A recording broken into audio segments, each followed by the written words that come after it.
कहानी शुरू होती है 4 जून 1987 से। यहाँ पर हम एक लड़के को देखते हैं जिसके अंदर एक शैतानी आत्मा आई हुई थी। वहाँ पर फादर, जिनका नाम गैब्रियल था, वो उस लड़के का इलाज कर रहे थे। वहाँ आकर वो उस लड़के में आए हुए शैतान से पूछते हैं कि तुम कौन हो। वो कहता है कि मैं एक शैतान हूँ। फादर गैब्रियल उससे उसका नाम भी पूछते हैं, लेकिन वो शैतान अपना नाम नहीं बताता है। फादर गैब्रियल उससे कहते हैं कि तुम इसका पीछा छोड़ दो, और वो वहाँ पर लाए हुए एक सुअर को दिखाते हैं और कहते हैं कि अगर तुम शैतान हो तो इसके अंदर जाकर के दिखाओ। और वो शैतान ऐसा ही करता है, उस लड़के में से निकलकर उस सुअर में चला जाता है। ऐसा होते ही वो फादर उस सुअर को गोली मार देते हैं और वो शैतान भी भाग जाता है। वो लड़का भी ठीक हो जाता है जिसके अंदर वो शैतान था। यहाँ पर ये बात साफ थी कि फादर गैब्रियल बहुत ही माहिर प्रिस्ट थे। जिसके बाद चर्च के काउंसिल में एक मीटिंग होती है जिसमें फादर गैब्रियल को भी बुलाया जाता है। वहाँ पर सभी फादर गैब्रियल से पूछते हैं कि 4 जून को तुमने उस लड़के का एक्सोर्सिज्म क्यों किया और उसके अंदर से शैतान को क्यों निकाला, जबकि तुमने किसी की इजाजत भी नहीं ली थी। ये सभी उसी एक्सोर्सिज्म की बात कर रहे थे जो अभी हमने कहानी के शुरू में देखा था। फादर गैब्रियल उन सब से कहते हैं कि दरअसल वो कोई एक्सोर्सिज्म नहीं था, बल्कि उस लड़के को एक दिमागी बीमारी थी। वो ये समझ रहा था कि उसके अंदर एक शैतान का असर है, पर ऐसा कुछ नहीं था। यहाँ पर मीटिंग के अंदर एक फादर कहते हैं कि जरूरी नहीं हर इंसान के अंदर शैतान हो। हमारे पास जो केसेज आते हैं उनमें ज्यादातर दिमाग की बीमारी के ही होते हैं। बस कुछ ही ऐसे केसेज होते हैं जिनमें हमें शैतान का सामना करना पड़ता है। यहाँ पर फादर गैब्रियल उसकी बात सुनकर गुस्से में आ गए थे और कहते हैं कि तुम आखिर चाहते क्या हो? तुम ये चाहते हो कि मैं अपने ओहदे से हट जाऊं? वो कहते हैं इस तरह की बात करके तुम सभी फादर्स की पोजीशन को खत्म करना चाहते हो। तभी यहाँ पर एक फादर गैब्रियल के केस में मरी हुई एक लड़की का जिक्र करता है। फादर गैब्रियल को इस बात पर और ज्यादा गुस्सा आ गया था और वो इस मीटिंग को छोड़कर चले जाते हैं। इसके बाद अगले सीन में हम एक लड़की जूलिया को देखते हैं जो अपने एक बेटे और बेटी के साथ अमेरिका से स्पेन आ रही थी। असल में 1 साल पहले जूलिया के हस्बैंड की मौत एक कार एक्सीडेंट में हो गई, जिसमें उसका छोटा बेटा भी उस वक्त अपने डैड के साथ था। जूलिया का बेटा हेनरी उस एक्सीडेंट में तो बच गया, लेकिन उसके हस्बैंड की मौत हो गई। उस वक्त से हेनरी ने बोलना बंद कर दिया था, वो बोलता ही नहीं था। अब क्योंकि इनके कमाई का कोई जरिया नहीं था, इसलिए जूलिया अपने हस्बैंड के खानदानी घर की रिपेयरिंग करवाकर उसे बेचने के लिए आई थी, ताकि इसे बेचकर इन्हें कुछ पैसे मिल जाएं और इन्हें कुछ दिन के लिए यहीं पर रहना था। लेकिन यहाँ पर जूलिया की बेटी को बिल्कुल भी अच्छा नहीं लग रहा था, क्योंकि वो यहाँ पर रहना ही नहीं चाहती थी। अब जब जूलिया यहाँ पर रहने आई थी तो उसकी मुलाकात फादर एस्कोबेल से होती है, जो इस घर का ख्याल रखा करते थे। वो कहते हैं कि आपको जब भी कोई जरूरत हो आप मुझे बुला सकती हैं। अब जब जूलिया की बेटी चारों तरफ देख रही थी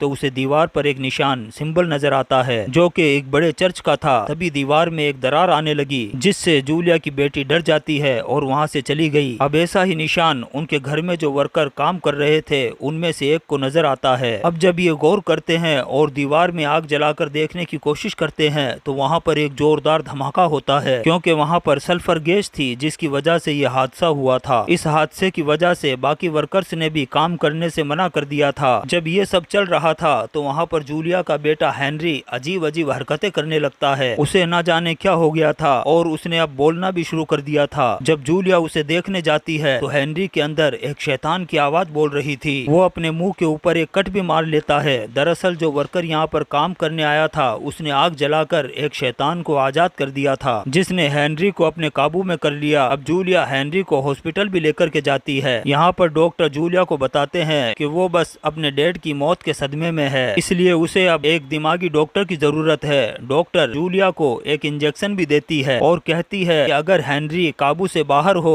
तो उसे ये इंजेक्शन लगा देना, जिससे वो बेहोश हो जाएगा। जूलिया को डॉक्टर की बातों पर यकीन नहीं आ रहा था, इसीलिए वो मदद के लिए फादर एस्कोबेल के पास जाती है। फादर एस्कोबेल हेनरी को देखने के लिए जैसे ही कमरे के अंदर जाते हैं तो हेनरी के अंदर का शैतान फादर को उठाकर बाहर फेंक देता है। अगले सीन में हम फादर गैब्रियल के साथ उनके हेड को देखते हैं। हेड फादर गैब्रियल को स्पेन जाने का कह रहे थे। उसे हेनरी के बारे में बताते हैं और कहते हैं कि वहाँ पर एक फैमिली है जिसे तुम्हारी मदद की जरूरत है, और उस जगह की वजह से चर्च ने भी बहुत मुसीबतों को देखा है, इसीलिए तुम्हें जाकर उस बच्चे को बचाना होगा। उसके अंदर एक बहुत ही खतरनाक शैतान है, तुम जो भी करना सोच समझ कर करना। फादर गैब्रियल अपने हेड के कहने पर जूलिया के घर पर पहुंच जाते हैं, पर वो इस बात से हैरान थे कि हेनरी के अंदर जो शैतान है उसने चर्च का क्या नुकसान किया था। फादर गैब्रियल अब जूलिया से कहते हैं कि मैं हेनरी को देखना चाहता हूँ। जब ये उसके पास जाते हैं तो हेनरी के अंदर का शैतान उन्हें देखकर हंसने लगता है और कहता है, आ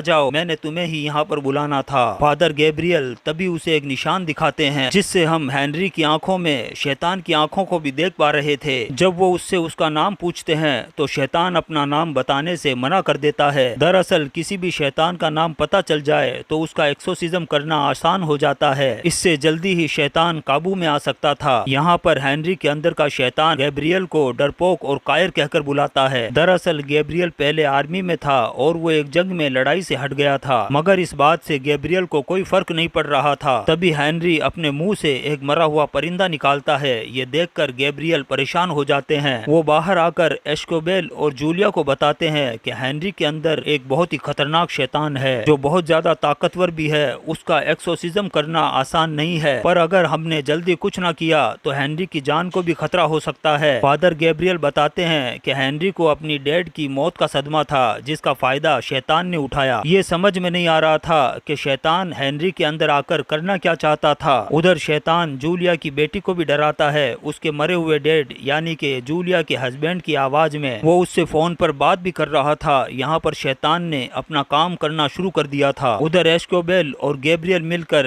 हेनरी का एक्सोर्सिज्म करने की तैयारी कर रहे थे। जब ये दोनों हेनरी के पास जाते हैं तो शैतान इन दोनों की पिछली जिंदगी के बारे में बताता है। वो गैब्रियल से कहता है कि तुम्हारी वजह से एक लड़की की जान गई, और एस्कोबेल से कहता है कि तुम प्रिस्ट हो फिर भी गलत काम करते हो। ये बात सुनकर एस्कोबेल हेनरी का गला दबाने लगता है। गैब्रियल उसे रोकता है। इस वजह से उनका एक्सोर्सिज्म भी पूरा नहीं हो पाया था। अब बाहर आकर एस्कोबेल अपनी कहानी गैब्रियल को बताता है। कहता है कि मुझे एक लड़की से प्यार हो गया था, पर वो नहीं जानती थी कि मैं एक प्रिस्ट हूँ और हमारे बीच बहुत कुछ गलत हुआ, और जब मुझे एहसास हुआ तो मैंने उसे छोड़ दिया और अपनी जिंदगी प्रिस्ट बनकर गुजारने का फैसला किया। इसीलिए वो शैतान मेरी कमजोरी का फायदा उठाना चाहता है। उसे फादर गैब्रियल को अपने दिल की बात बताकर बहुत हल्का महसूस हो रहा था। अब बारी थी गैब्रियल की। वो बताते हैं कि एक जंग के दौरान जब मेरे सारे साथी मर गए तो मैंने भी प्रिस्ट बनने का फैसला किया। उसके बाद सबसे पहला केस मेरे पास एक लड़की का आया। उसे एक शैतान ने काबू में किया हुआ था, पर मुझे लगा कि वो दिमागी तौर पर पागल है, पर ऐसा नहीं था। उसने मेरे सामने एक परिंदे को भी खा लिया था, और जब हेनरी ने अपने मुंह से एक परिंदे को निकाला तो मैं डर गया था, और वो लड़की बाद में छत से कूद गई जिसकी वजह से उसकी मौत हो गई। मुझे आज भी यही लगता है कि अगर मैं उसकी बात को मान लेता और उसके अंदर से शैतान को निकाल देता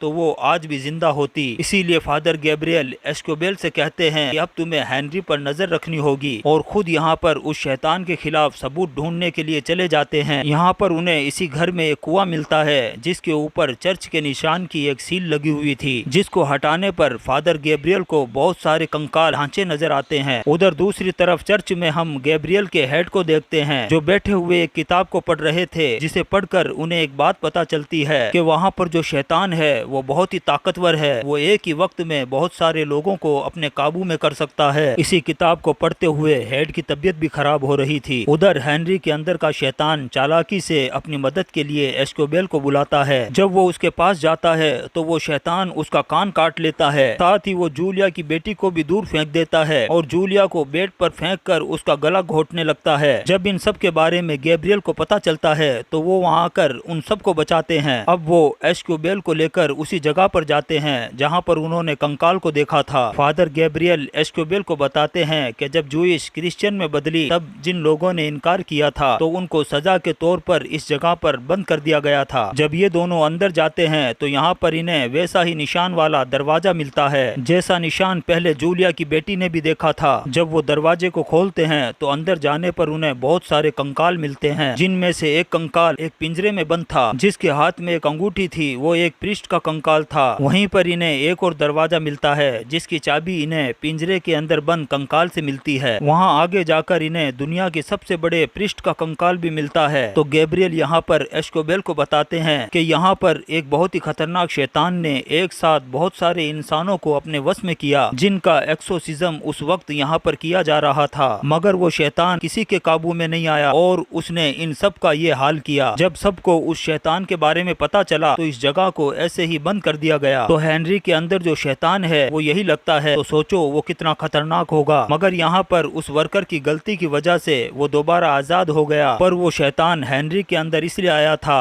कि वो फादर गैब्रियल के अंदर आकर चर्च और गॉड के नाम पर बुरे काम काम करवाए। इसीलिए अब वो फादर गैब्रियल के अंदर आना चाहता था। फादर गैब्रियल एक किताब पढ़ता है जिससे उन्हें पता चलता है कि दुनिया में हर जगह ऐसे ही खतरनाक शैतान पाए जाते हैं। उन्हीं में से ये शैतान भी एक है जिसका नाम भी अब गैब्रियल को पता चल गया था। जब शैतान को ये बात पता चलती है कि फादर गैब्रियल को उसका नाम पता चल गया है तो वो तो जैसे पागल सा हो गया था। इसीलिए अब वो हेनरी की बहन को भी परेशान करने की कोशिश करता है। जब जूलिया उसे बचाने के लिए आती है तो वो जूलिया की बेटी को दूर फेंककर अब जूलिया को मारने की कोशिश कर रहा था। अब जल्दी से जूलिया की बेटी उस इंजेक्शन को उठाकर हेनरी को लगा देती है जो डॉक्टर ने दिया था, जिससे अब वो बेहोश हो गया था और इस तरह जूलिया की जान बच जाती है। और तभी ये लोग वहाँ पर हेनरी को बांध देते हैं और सभी प्रेयर करके उसका एक्सोर्सिज्म करना शुरू करते हैं। अब यहाँ पर शैतान अपनी असली ताकत दिखाता है और वो जूलिया की बेटी को अपने वश में कर लेता है, जो देखते ही देखते छत की सीलिंग पर चढ़ गई थी और वो जूलिया को भी मारने की कोशिश करता है। शैतान गैब्रियल से कहता है अगर तुम मेरे सामने घुटने टेक दोगे तो मैं सबकी जान को छोड़ दूंगा। गैब्रियल जब सबकी जान को खतरे में देखता है तो वो शैतान की बात को मान लेता है, जिससे वो शैतान सबकी जान को छोड़ देता है, जिसका फायदा उठाकर एस्कोबेल जूलिया और उसके बच्चों को यहाँ से जाने की कहता है और खुद यहीं रुककर फादर गैब्रियल की मदद करने का फैसला करता है। अब शैतान हेनरी को छोड़कर फादर गैब्रियल के अंदर आ गया था। फादर गैब्रियल फांसी लगाकर अपनी जान देना चाहते थे क्योंकि वो जानते थे कि शैतान उनसे पता नहीं क्या क्या बुरे काम करवाएगा, पर शैतान ऐसा नहीं करने देता। गैब्रियल को खून की उल्टियां आने लगी, इसीलिए वो एक्सोर्सिज्म वाली जगह पर जाकर खुद को जलाकर मारने की कोशिश करते हैं। इसी बीच एस्कोबेल भी वहाँ पर पहुँच गए थे जो मंत्र पढ़कर एक्सोर्सिज्म करना शुरू करते हैं। लेकिन तभी शैतान उसके सामने उसी लड़की को ले आता है जिससे वो प्यार करता था। वो लड़की खून में नहाई हुई थी, वो उसे मारना शुरू कर देती है। दूसरी तरफ शैतान गैब्रियल के सामने भी उसी लड़की को लाकर खड़ा कर देता है जिसकी गैब्रियल की वजह से मौत हुई थी। एस्कोबेल यहाँ पर उस लड़की के सर पर क्रॉस का निशान रखता है जिसकी वजह से उस लड़की का जिस्म फट जाता है और वो गैब्रियल को भी वो निशान देता है, जिसे लगाते ही वो लड़की भी गैब्रियल से दूर हो गई थी। जिसके बाद दोनों गैब्रियल और एस्कोबेल मिलकर एक्सोर्सिज्म को शुरू करते हैं और फिर उस शैतान को जहन्नम में भेज देते हैं। वहीं पर अब गैब्रियल के हेड की तबीयत भी ठीक हो गई थी। वो दोनों को बुलाकर शाबाशी देते हैं। तभी वहाँ पर एक और फादर आकर के कहते हैं कि अभी भी 199 जगह ऐसी है जहाँ पर ऐसे खतरनाक शैतान मौजूद हैं, तुम्हें वहाँ पर भी जाकर उन्हें खत्म करना होगा। और इसी के साथ ये मूवी खत्म हो जाती है। और आप चैनल को भी सब्सक्राइब जरूर करें क्योंकि हम आपके लिए ऐसी ही इंटरेस्टिंग वीडियोज लाते रहेंगे।